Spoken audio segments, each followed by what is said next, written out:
defenses. Can you share a little more? How can one recognize if some belief or behavior is a defense? See, it's not easy. I'm not saying it's easy, but all I'm saying is that small things will start coming to your awareness, small judgments that you make. And then you'll ask yourself, instead of believing in them, why am I needing to make this judgment? Why do I need to make this judgment?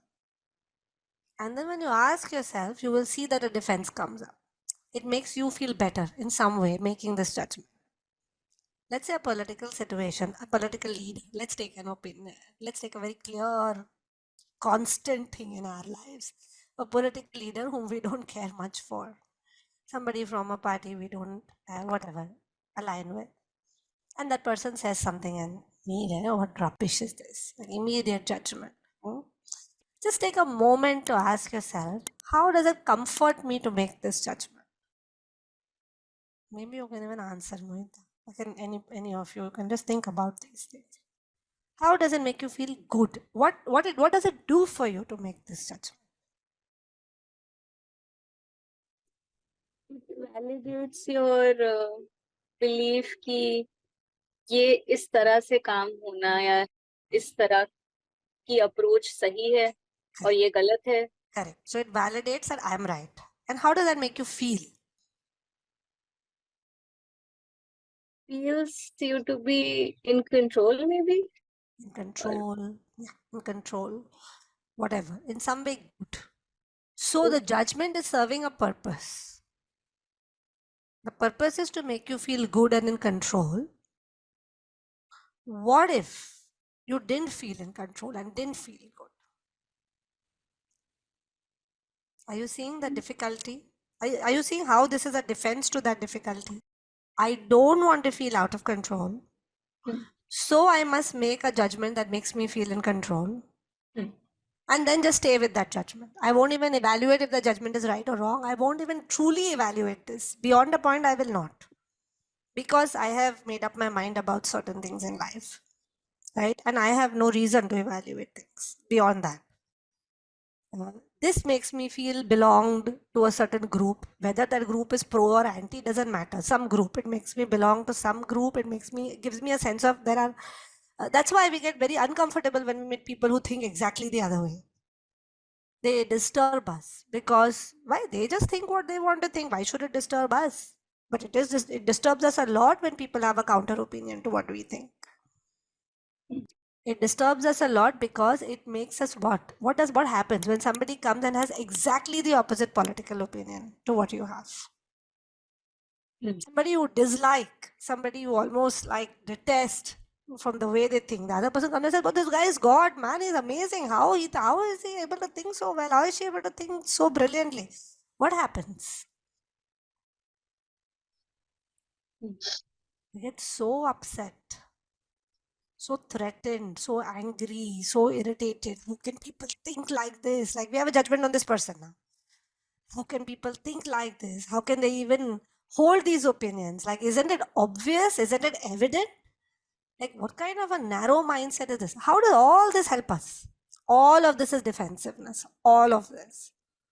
Defensiveness because we are not able to tolerate that uncomfortable, out of control feeling when somebody else thinks differently from what we, because then our thinking is threatened, our whole foundation is threatened,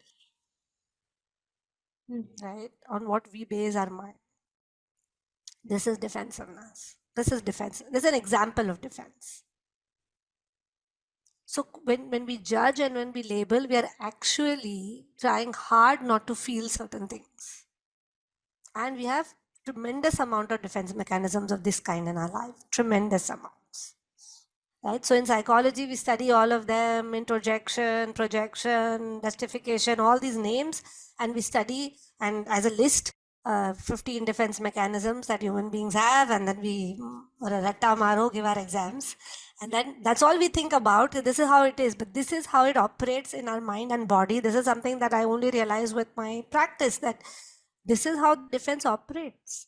The defense comes up to protect us from feeling our feelings.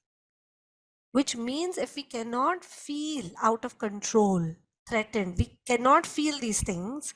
We are forever in our lives going to try and protect us from feeling these things, and forever going to be afraid of situations that are going to create these feelings in us. And so we So are going to basically, live it will help effectively in you, fear. Yes. Hmm? but it will also help you to live or live together with people. To kuch had tak, so they will Correct. be. Correct. So it will, that defense mechanisms, at no point did psychology, yeah, at no point am I saying that defense mechanisms are not useful to live. What I'm saying is they come at a cost. And the cost is huge. It's massive actually. They are reinforced because they help us to play the game. But the recognition that this is a game, and deep inside that actually even the other person who's expressing their opinion in the way are also they also need to be with somebody, they also need to be aligned with some thought process. They are also scared, I'm also scared, they're just like me, they just have a different opinion, but they're exactly like me on the below the surface. That recognition comes when you understand this. And so what your work then becomes, the deeper work becomes that when these emotions come up due to threat of somebody else's opinions, of somebody else's ideas, can we withdraw from pushing back or arguing or cutting off and instead create some space and tolerance? And it can't be perfectly done because at this moment we can't perfectly just stay in the middle of all that storm and be mindful of our emotions and create space. We may not be able to do it now, but we have to keep trying. We have to move away from this stand that our stand is correct and that our defense mechanisms are required, because they're coming at a cost to us knowing ourselves and deeply being connected with ourselves. And over a period of time, this is exactly what will lead to disembodiment, isn't it? If you don't feel your fears and your threats, then you can't feel your body. Then you have to cut off from your body. Ultimately, that will lead to disease. You see the cycle?